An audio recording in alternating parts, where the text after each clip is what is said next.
no stand, no disk drive, and $700 USD. Bruh. That's what Sony thinks we want from the next PS5 upgrade. Let me get this straight. That's not what we want. Now, in case you're out of the loop, Sony recently announced the launch of the PS5 Pro, which is coming in November. Pre-sale is going to start on the Sony website late into September and October for retailers. But it's quite baffling, as we all knew that a upgrade for the PS5 was going to come and it was around the horizon, but no one expected it to be like this. And when I mean like this, I mean so lackluster and so expensive. But first, I just want to go over what the specs are of what the proposed PlayStation 5 Pro are and my issues with it.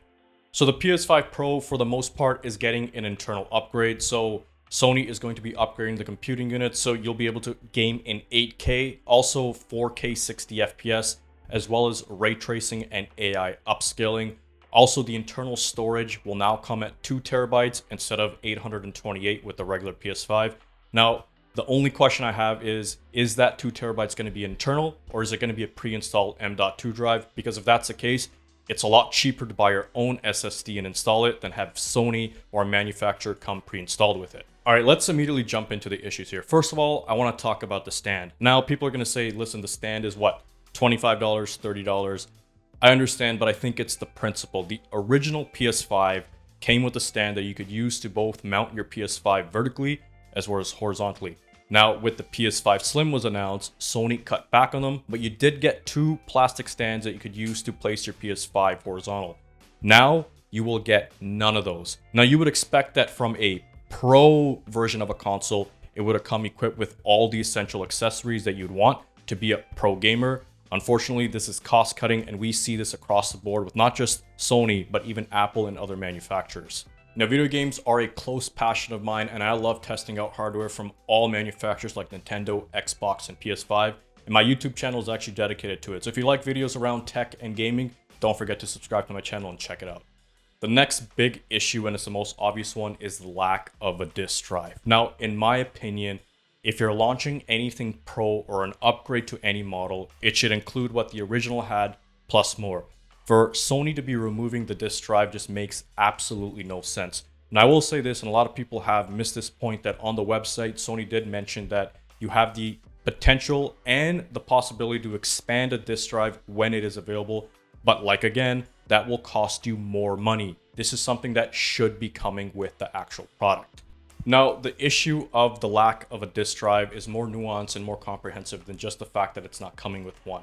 You're now also going to be restricted to digital only. And with digital only, you're restricted to a single source where you'll be able to purchase these and validate these games or movies that you decide to buy. Now, with discs, you always have the option of buying it from different retailers, sharing it with your friends, trading it in, etc., and even selling them once you're done with it. With digital, you simply do not have that option. And we've seen this with other console manufacturers like Nintendo, where they shut down an entire store and you're pretty much out of luck and you won't be able to play the games that you've purchased. So if you're someone like me that's had PS3 games, PS4 games in the disc version, and you want to be able to play them on the PS5 Pro with upgraded visuals, that's simply not the case. You cannot do that. Now, moving on to an even bigger issue, the price. $700 USD or $900 Canadian if you're living in Canada like I am. It's ridiculous for a console, especially for a console that has been released for 4 years and there's such a lackluster array of AAA games. You can attest to it, and I know there's no debating that this generation has by far been the worst generation for gamers when it comes to AAA releases and quality of gaming. With the PS4 generation and the PS3 generation, we were spoiled with the amount of games and AAA games that were being announced. So I don't understand where Sony really came from.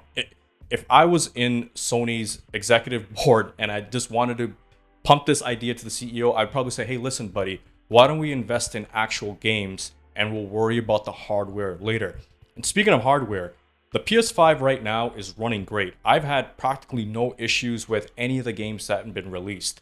So I understand that this is a money-making scheme from Sony, but I just don't understand if anyone's actually going to be purchasing this PS5 Pro, especially for people that already have the PS5 consoles. Now, also, I just want to touch on the 8K gaming aspect of this thing. Now, I don't have any issues of performance increases. As a matter of fact, I expect every generation for the performance to increase, but I just didn't expect this to happen this quickly. Now, 8K gaming, yes, but how many people do you know that actually have an 8K TV or an 8K monitor?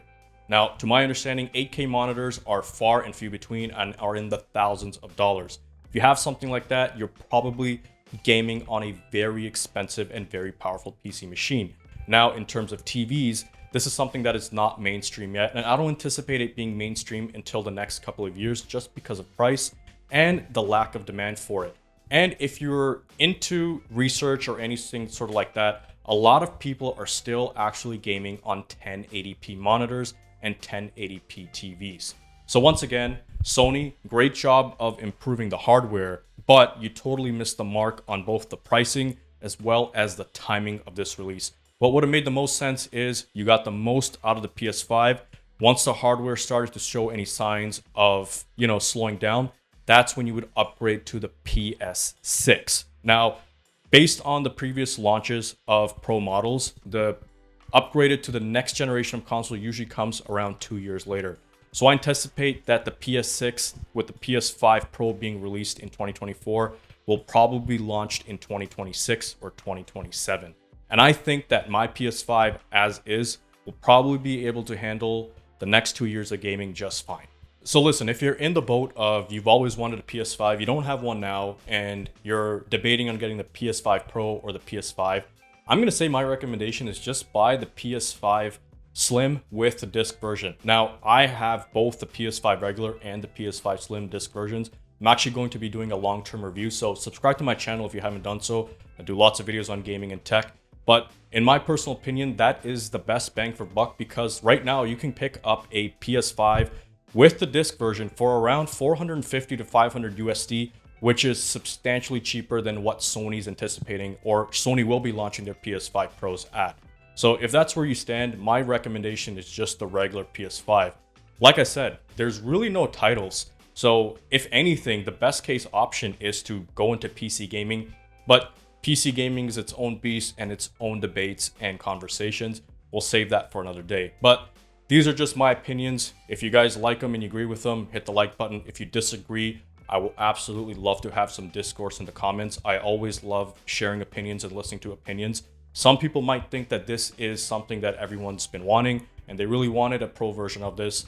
But I feel like a lot of people like me, just think that this release makes absolutely zero sense. Anyway, that's enough rambling for me. I appreciate you guys watching my video. Appreciate you guys listening to my concerns. And I'll see you guys in the next one.